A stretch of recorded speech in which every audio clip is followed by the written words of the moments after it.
Avis vascular centre మన దేశంలోనే the best varicose vein hospital.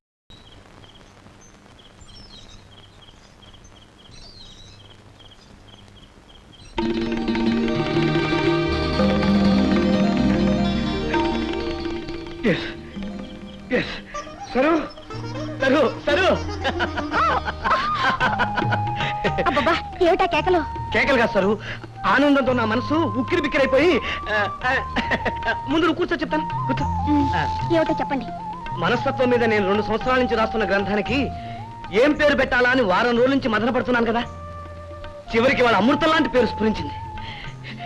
It's fantastic, it's so divine.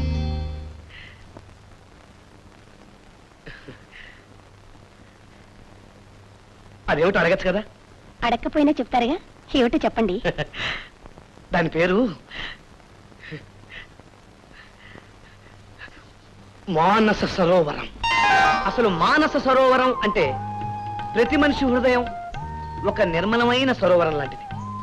అందులోకి స్వార్థం, అసూయ, అత్యాశ అనే గులకరాలు విసిరామనుకో, ఆ మనస్సు అనే సరోవరంలో పిచ్చి పిచ్చి అలలు లేచి దాని ప్రశాంతతే నాశనం అయిపోయింది.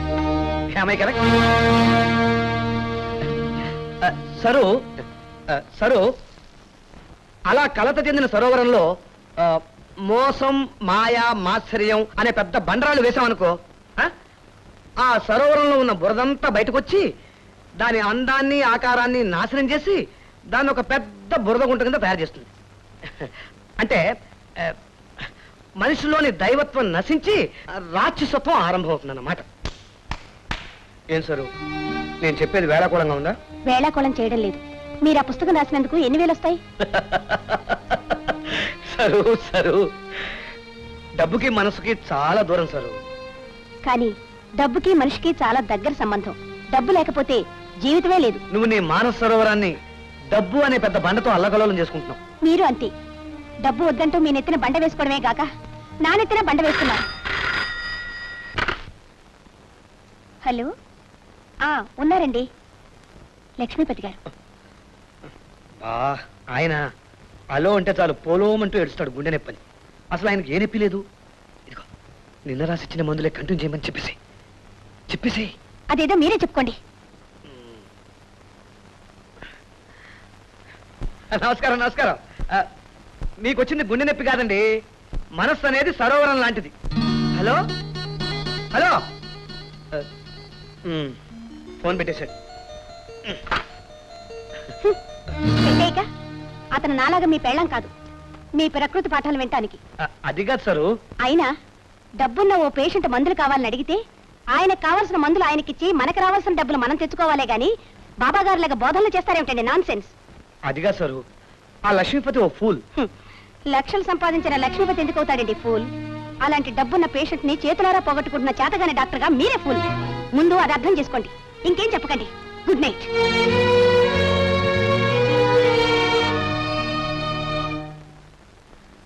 నేను మందు రాసిస్తాను. ఇదేమిటండి డాక్టర్ గారు, పాపకి మందు రాసిస్తాను అని తల్లి ప్రేమ కావాలి అని రాశారేమిటండి? అవునండి, పాపకి ఇప్పుడు కావాల్సిన తల్లి ప్రేమే. తల్లి ప్రేమ?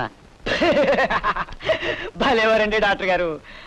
నేను మా ఆవిడికి ఓన్ హస్బెండ్ సార్. నాకే 6 నెలలకోసారి ఇలా దర్శనం వెళ్ళిపోతూ ఉంటుంది. మరి మిస్టర్ బలవంతరావు, నేను చెప్పేది కూడా అదే. మీ పాపకు తల్లి ప్రేమ కరువైంది, మీకు మీ భార్య అనురాగం దూరం అయింది. అందుకని నా మాట విని మీ ఆవిడని ఉద్యోగం మానేసి ఇంట్లో ఉండమనండి. మీ ఇద్దరు ఆరోగ్యాలు బాగుపడతాయి. ఎందుకంటే మీ మనస్సు అనే సరోవరంలో ప్రశాంతత ఏర్పడాలంటే ప్రకృతి సౌందర్యాన్ని ఆస్వాదించాలి. మీరు ఏమనుకోనంటే అదో చిన్న మనవండి. చెప్పండి. అమ్మాలే, డాక్టర్ గారికి నమస్కారం పెట్టు. ఇది నా నమస్కారం అండి. మీరు మరో డాక్టర్ చేసి చూపించుకోండి. మా గొప్ప డాక్టర్ దొరికవయ్యా, నట్ట డాక్టరే. చూసావా సరు, అతనెవరో ఒట్టి అమాయకుడిలా ఉన్నాడు. ఆ పిల్ల తల్లి బెంగతో బాధపడుతుంటే జ్వరానికి మందులు ముట్టినాడు చూడు. ఇప్పుడే కాదు, రోజు చూస్తూనే ఉన్నాను. నిన్న రాత్రి ఓ లక్షాధికారి ఫోన్ చేస్తే వెళ్లి ఆశ్రమంలో జాయిన్ అవ్వమన్నారు. ఇప్పుడు ఇంకెవరో పేషెంట్ వస్తే ఉద్యోగం అనేసి నక్షత్రాలు ఎక్కటమంటున్నారు. నువ్వు ఎందుకు అలా చిటపట్లాడిపోతున్నావో నాకు తెలుసు. వాళ్ళకేవో మందులు రాసి 50 60 ఫీజు తీసుకోలేదు. అదేగా నీ కోపం. నిజానికి వాళ్ళకి ఏ జబ్బులు లేవు సార్. వాళ్ళు ఎలా తగలడితే మీకెందుకండి? అదిగా సార్, లేని రోగాలు ఉన్నాయని చెప్పి పేషెంట్స్ భయపెట్టి డబ్బు సంపాదించడం నాకు ఇష్టం ఉండదు. హ్మ్. డబ్బు సంపాదన లేని భర్తను భరించడం నాకు ఇష్టం ఉండదు.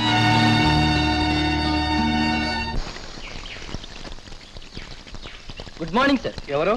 ఓహో, గుడ్ మార్నింగ్, గుడ్ మార్నింగ్. పుస్తకం వచ్చిందా? వచ్చిందండి, పీపీపీలో. Good, very good. ఈ పుస్తకం ఏంటో తెలుసా? మనస్తత్వం మీద ఓ మహానుభావుడు రాసిన గ్రేట్ బుక్ అయ్యా. ఇది ఎంత గ్రేటో దీని రేటో చెప్తాను సార్. 270 రూపాయల 90 పైసలు. ఉండు, ఇప్పుడే వస్తాం. సరు సరు, ఢిల్లీ నుంచి రేర్ బుక్ ఒకటి వచ్చింది. ఈ నెలలో నా ప్రాక్టీస్ కొంచెం డల్గా ఉంది. అది నీ దగ్గర కొంచెం డబ్బు ఉంటే ఇస్తావా? నా దగ్గర డబ్బు లేదు. నిన్ననేగా నీ జీతం వచ్చింది. వస్తే అది నా కష్టార్జితం. మీ చెత్త పుస్తకాలకు దారిపోయలేను. యూసి సరు, ఇది చాలా మహత్తరమైన గ్రంథం.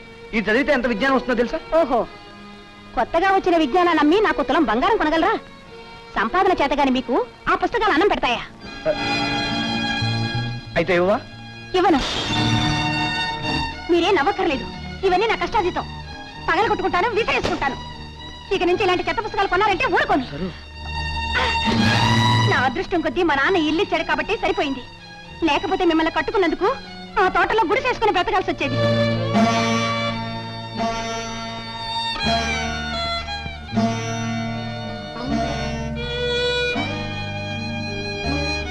ఇక నుంచి ఇలాంటి చెత్త పుస్తకాలు కొన్నారంటే ఊరుకోను.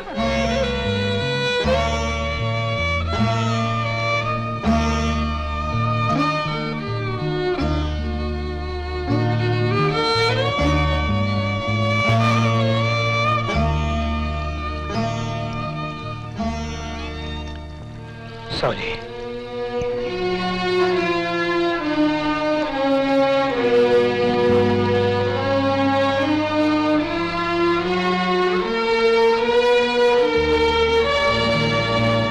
కమాన్ డియర్, ఆయనకి పరిచయం చేస్తాను. Okay, let's go. ఈయనే. Hi, how do you do? I'm Anand, doctor Anand. I am Madan, మానని చోరా నా నిక్ నేమ్. వీరికి షుగర్ ఫ్యాక్టరీ కూడా ఉంది. In addition to 4 rice mills. ఆయన నా ఫ్రెండ్. ఫ్రెండా? మీరు మాట్లాడుతూ ఉండండి, నేను వెళ్ళి డ్రెస్ చేంజ్ చేసుకొస్తాను. ఓకే. ఏమిటి మీ శ్రీమతి గారు నాకు ఫ్రెండ్ అలా అయిందని ఆలోచిస్తున్నారా? It is so simple. ఆ మాటకొస్తే మీరు నా ఫ్రెండ్ అవుతారు. ఎలా అవుతాను? ఇలా చేతులు కలిస్తే స్నేహం, పెదవులు కలిస్తే మోహం అన్నారు ప్రేమ పండితులు. ఇప్పుడు మనం షేక్ హ్యాండ్స్ పుచ్చుకున్నాం కాబట్టి మీ ఇద్దరు మన ఫ్రెండ్స్ మే. బాక్సింగ్ చేసేటప్పుడు కూడా ఫైటర్స్ ఇద్దరు షేక్ హ్యాండ్స్ ఇచ్చుకుని ఫైటింగ్ లోకి దిగుతారు. కానీ ఆ తర్వాత వాళ్ళిద్దరి మధ్య సాగేది స్నేహం కాదు, ఫైటింగ్. డాక్టర్ గారు జోకుల్ని కేకుల్లా కట్ చేస్తున్నారు. Wonderful, wonderful. With your kind permission, sure sure. Would you like to smoke? No thanks. Smoking is injurious to health.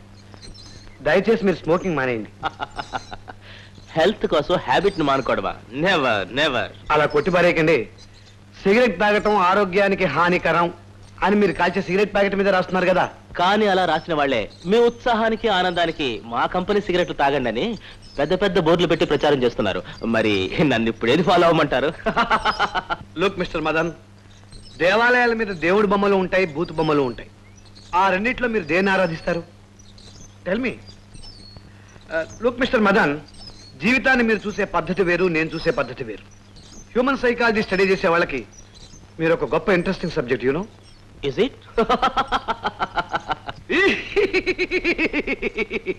Come on dear, I'm ready. నువ్వు ట్రై చేస్తావా? Okay. Good.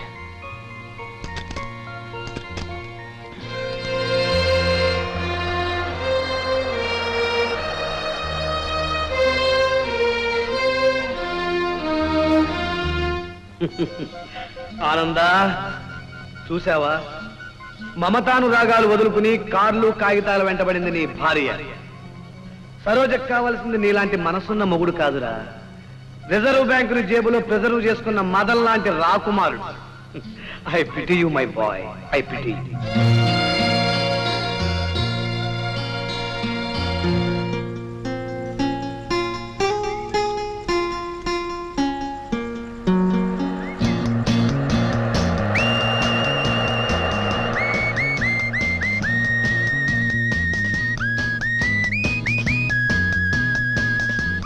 MLA no problem.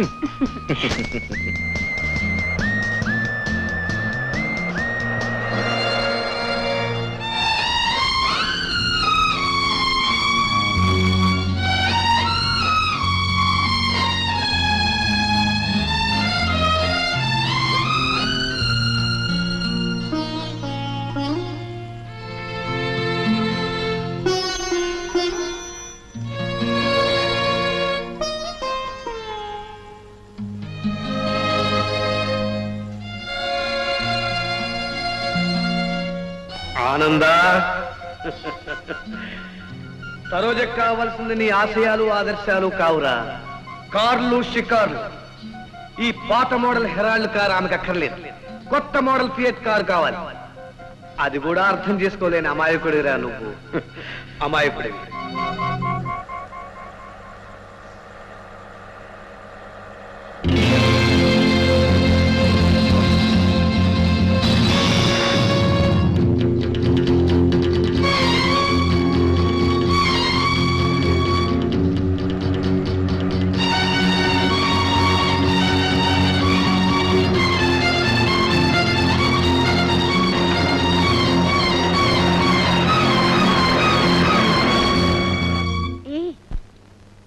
No. ఏ silly. ఏ Madan, sorry, ఇవాళ రాలేను. No. Okay, good night. సరే, నిన్న రాత్రి ఎక్కడికి వెళ్ళావు? ఆ మాత్రం ఊహించలేరా? ఊహించడం ఎందుకు, నువ్వే చెప్పు. మదన్ బంగళాలో పడుకున్నాను. నువ్వు పెళ్ళైన ఆడదానవని, నీ భర్త బతికే ఉన్నాడని మర్చిపోయావా? మిమ్మల్ని మర్చిపోలేదు, మీతో సుఖం లేదన్న సంగతి మర్చిపోలేదు. సరు, నాకంటే వారి డబ్బే నీకు ముఖ్యమా? ఎస్. సరు, ఏమిటి నీ ఉద్దేశం? నిర్మలమైన నా మనసును నాశనం చేద్దాం అనుకుంటున్నావా? నలుగురిలో నన్ను నవ్వులు పాలు చేద్దాం అనుకుంటున్నావా? చెప్పు, నిజంగా నేను నీకు అక్కర్లేదా? అక్కర్లేదు.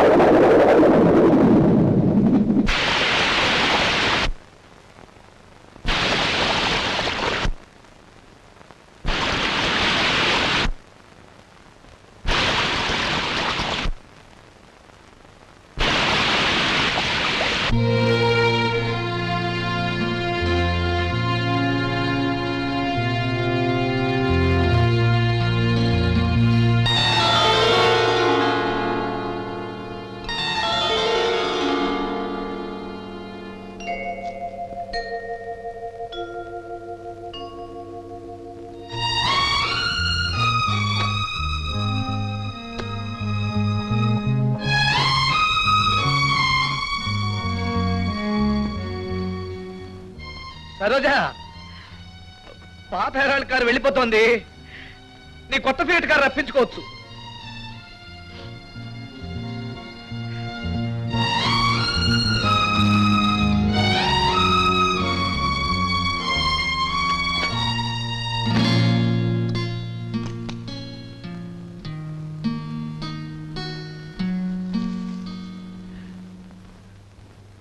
వేదాంతం అంటున్నది జగమంత స్వప్నం. కవిస్వాంతం అంటున్నది జగమంత స్వర్గం.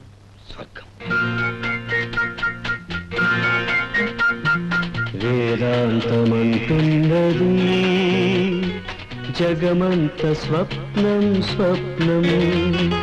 కవిస్వాంతమంటున్నది జగమంత స్వర్గం. వేదాంతమంటున్నది జగమంత స్వప్నం. కవిస్వాంతమంటున్నది జగమంత స్వర్గం.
వేదాంతమే మన్నను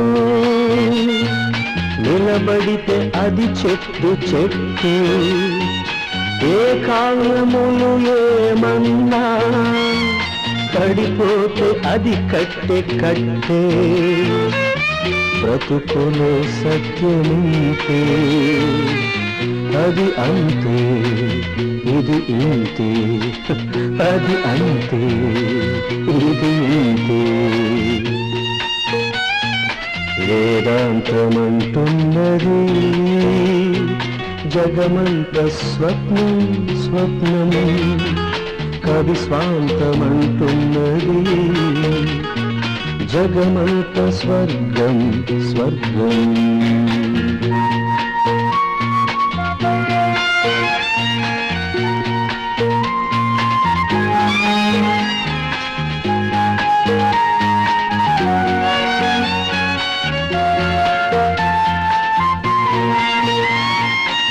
ఒరే సత్యరాజులు ఓరు మీ అమ్మ గడుపుమాడా దేశంలో మరే పేరు లేనట్టు మీ అమ్మ మీ ముగ్గురికి ఒకే పేరు పెట్టడం కాదు కానీ మా బాబు మాకు ఈ పేర్లు ఉచ్చినే పెట్టలేదండి. మా బాబు పేరు ఇదే, మా తాత పేరు ఇదే, మా ముత్తాత పేరు ఇదే. అంటే ఈ నట్టులు వ్యవహారం మీతోనే కాదు మీ తాత ముత్తాతల దగ్గర నుంచి వస్తుందన్నమాట. మా అన్నల ముగ్గురు పంచపాండవులాగా కలిసిమెలిసి ఉండాలని ఈ పేర్లు పెట్టాడండి మా అయ్య. పంచపాండవులంటే ముగ్గురు కాదే ఎర్రిమొహం 5గురు. రేపు నీ మొగుడుకు కూడా అదే పేరు పెట్టుకుంటే దాని మొగుడికి ఈ పేరు ఎలా వస్తుందండి? మా పసికందుది మహారాణి జాతకం అండి, అది ఎప్పటికైనా మహారాణి అయిపోద్ది. అది మహారాణి అయిపోతుంది. మీరు కళ్ళు తాగుతూ ఊరేదు గాని. ఒరే మీ బావ బసవరాజు లేడు, వాడు వస్తే మా బావ ఎప్పుడు వస్తాడండి? వస్తాడు నిన్ను కోడి పిల్లని గద్దెత్తుపోయినట్టు ఎత్తుపోతాడు. చిచి ఎదవని ఎదవా. నేనన్నది మిమ్మల్ని కాదండి, మా బావనండి. ఆడొస్తే కాళ్ళు ఇరిచేస్తానండి, ఒళ్ళు పీకేస్తాం. ఆడు ఒక్కడు మేము ముగ్గురం, ఆడు ఒక్కడు మేము ముగ్గురం. బాగుందిరా, ఇలాగే గెంతుతూ ఉండండి. అవతల దొరగారు వచ్చారు మళ్ళీ రమ్మంటున్నారు. ఏ దొరగారు ఏమిట్రా, మన ఆనంద్ బాబు గారు. అయ్యి బాబు, వాళ్ళు వచ్చేటప్పటికి మీరు దుకాణం పెట్టేశారు. బాబాబు మా దుకాణం సంగతి దొరగారికి చెప్పబాకండి. అదే, తొందరగా నోర్లు కడుక్కొని తగలడండి. తిరిగేస్తాం.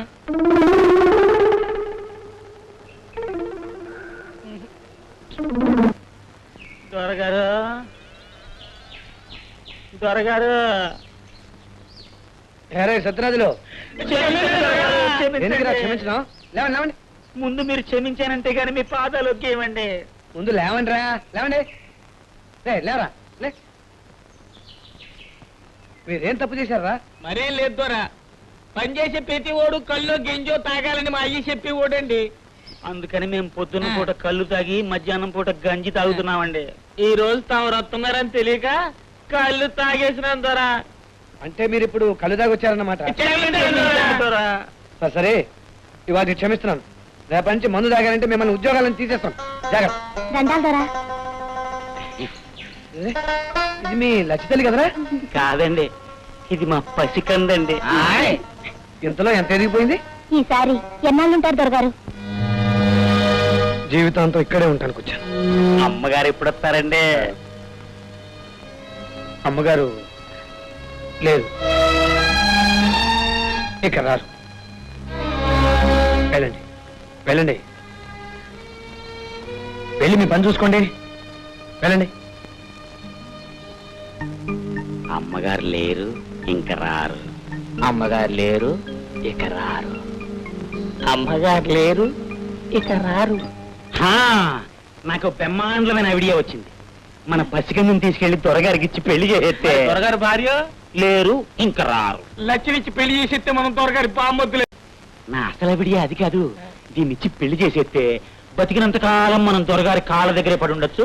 మన తోట పనులు కూడా మనకే ఖాయంగా ఉండిపోతాయి. అన్నా అన్నా అన్నా, మరి బసవరాజు బావు మనం పని చేసుకోవడానికి ఆడికాడ తోట ఉందా? మాగాని భూమి ఉందా? తాగడానికి కళ్ళు ఉందా? నేను ఎలా మారాణం చేయాలో మాకు బాగా తెలుసు. నేను చెప్పినట్టు నడుచుకో అంతే. అంటే